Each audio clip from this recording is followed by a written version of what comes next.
This is our 5-week focus, and today we're working on cultivating being open-hearted with ourselves. Being kind, being connected, it's a process. It's very much influenced by the nervous system. That's what we're exploring today. One would think that it would be natural to be connected with ourselves, to welcome who we are. And I suspect there are some people in the world who have that naturally. I don't think that's all that common, especially not in our culture, the way that we are shamed often, that we feel left out or we feel like there's something wrong with me. The effect of trauma is that it disconnects us from our body and our sense of value. We get out of here somehow. We don't want to feel that way. One of the effects of trauma and of that disconnection is that we turn against ourselves as children, especially. We feel like, well, I must be the problem. And we want to maintain whatever connection we can, especially with parents and family, but also in social groups, especially as we get into our teen years. That becomes very important. But the culture we live in is cruel and aggressive. One example is that we glorify unhealthy eating and drinking. And at the same time, we shame people who gain weight or who can't control their substance use. And when we get shamed, we feel shut down. When we feel shamed, we feel disconnected, powerless. We don't want to be with that, so we find another way to cope. It's not a very healthy coping. It's not a very comfortable way to be. It does tend to be where a lot of us go. I think it's helpful to look at the conditioning itself and to look at who benefits when we hate ourselves. I don't think that that's a conscious thing that's happening with our parents or in our families. That's not as relevant there. What I'm really talking about, though, is in our wider culture. A lot of people make a lot of money off people who want to be a different size in their body. The fitness industry, the health and beauty, cosmetics, fashion, they have a lot of really unattainable standards that they're pushing people for. And we believe these can be ours, and then we think there's something wrong with me that I don't feel that way or I can't accomplish that. We combine all of the conditioning from our culture with the core deficiency beliefs from childhood, and we feel like it's not okay for me to be here, and we develop that chronic anxiousness or anxiety. One of the ways that we can work with that is to turn it on its head. We can actually look at things that we're not proud of and look at that through a lens of understanding what was going on in our nervous system, what kind of social supports did we have or not have at the time, why did we act that way, and why did we do those things. When I look back on my own life as a teen and 20s and 30s, I look back on that and I'm appalled, I think would be one word, at some of the risks that I took, some of the things that I did, certainly at how unconscious I was. And when we have those things rolling around in the background, it makes us feel like we're not worthy, that we've never done anything well, that we've never been a blessing in this world. And I know that that's not true. For me, I know that's not true. And for you, I also know that that's not true.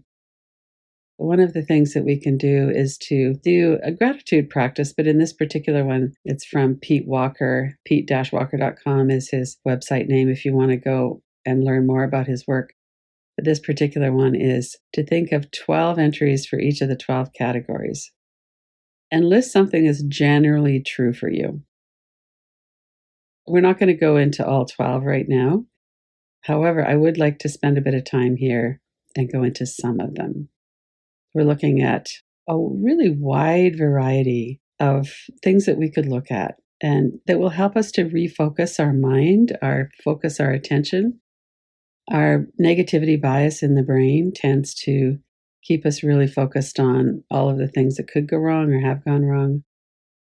Let's sit with this for a minute. As you're looking at this screen, and I'll name some of them in case anyone's on a phone or something and can't see that. And you could have a piece of paper or you could bring them to mind. If you bring them to mind mentally, see if you could bring it alive, use your senses. Life enjoyments. We could start there. I've been swimming in a lake every day this week and I love it. I forgot how much I love it. What's one of your enjoyments? When you're doing this as a practice, you could go to 12.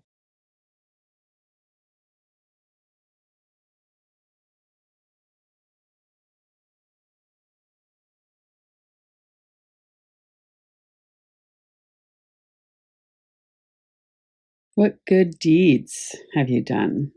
What acts of kindness have you done? None of these have to be huge. The other day when I was driving along, I pulled over to let somebody by me. Could be something like that.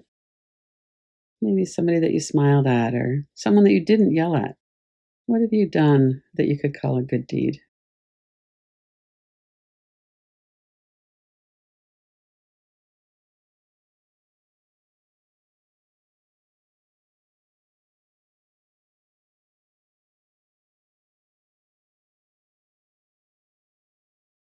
What are some of your good habits?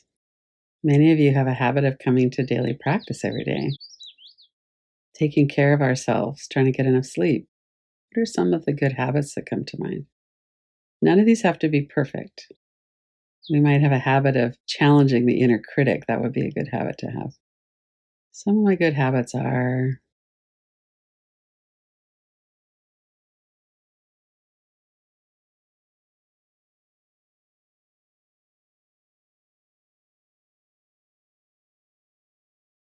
what about your intentions? Generally, do you try to be a good person?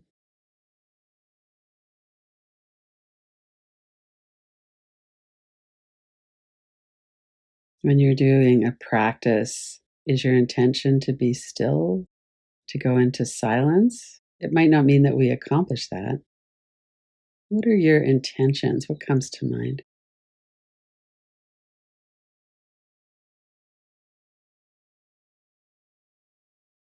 Remember to breathe, relax your body.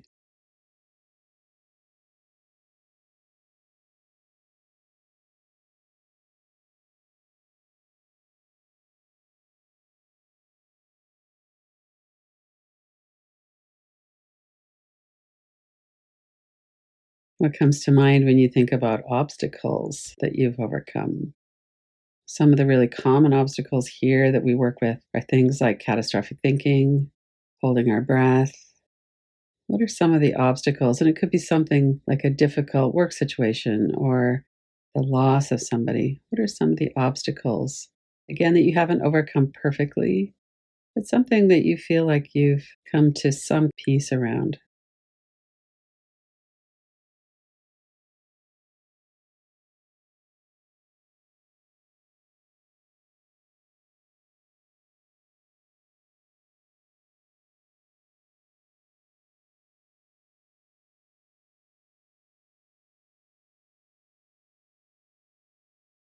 And notice in particular what happened in your body as you were looking at that.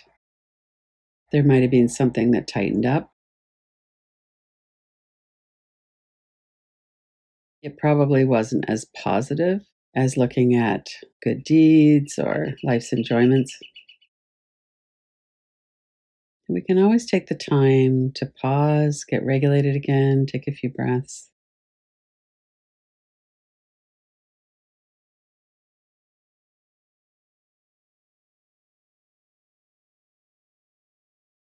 Notice if you're allowing yourself to give yourself credit for how you handled that. Most often, when we have a big obstacle, especially when something feels really difficult, we're not happy about it being here. We deal with it the best that we can. It's often not very graceful. Could you give yourself some appreciation that you handled it as well as you did do? Maybe you can see a difference over time. An obstacle that might have been something really huge when you were younger in your 20s or 30s, or even as a child, might not be so much anymore. Maybe you didn't used to be able to say no, and now you can. Let's take a few more minutes with this one. This is a big one. What are some of the obstacles that you've overcome?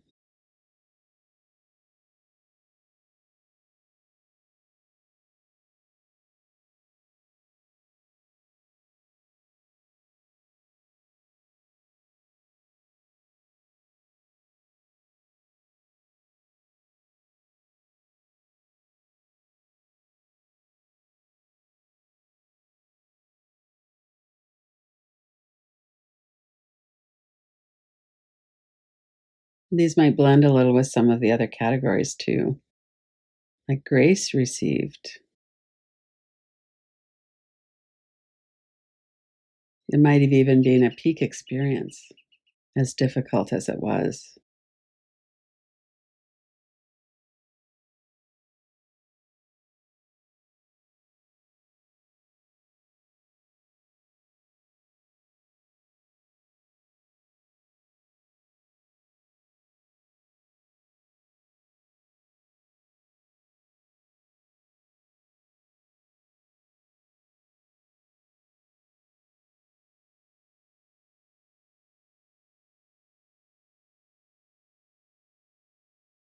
And for this next one, you might even want to try to list 12.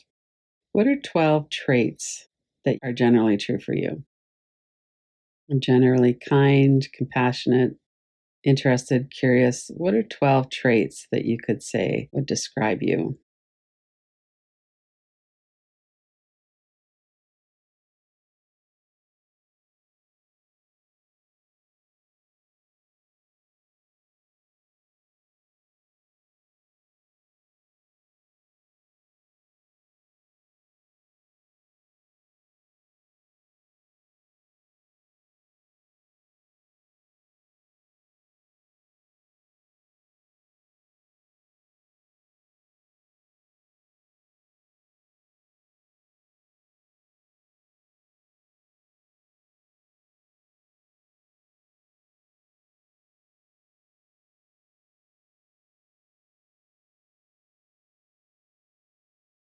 You might want to move on to something like nurturing memories and absorb some of the energy of that.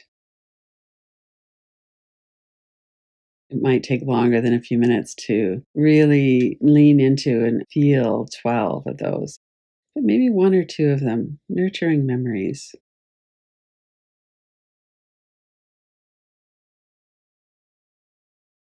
Could be something that happened on your own or in community with other people.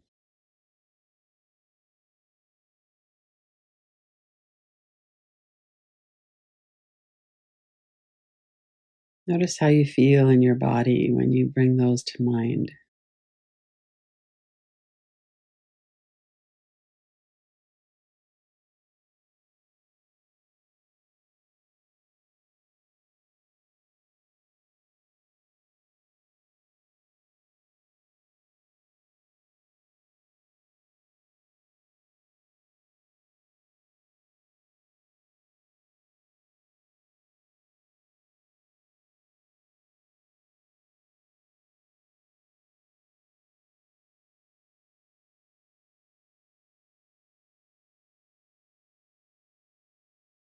Over the next minute or so, let that come to a conclusion. We can always go back to it.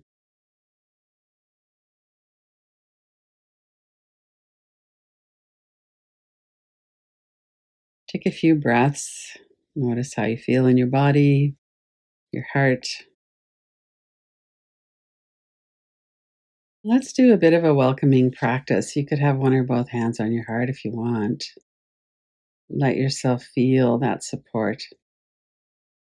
Let yourself know that you're here.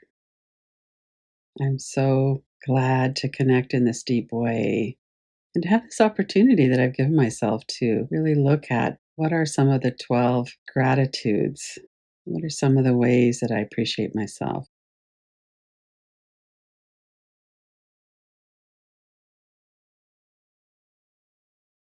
One of the things that happens so much with our younger self is that we have a lot of negative and difficult things that we're working with. Maybe that could be something that your younger self was also enjoying. We're looking at that and going, oh, I didn't know my adult was so cool. They have all of this to them that I don't really see that often. Not usually what's going on in their mind. Let yourself sit with the complexity and the beauty of you, all of you. That feeling that we could welcome all of ourselves to be here.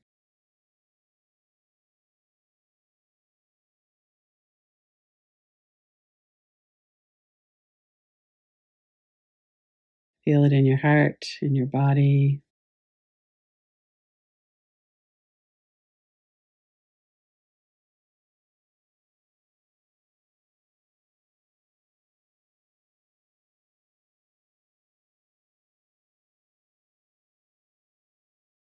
When you're ready, open your eyes if you have them closed and complete the practice. This would be a wonderful practice to go back to over and over and over again.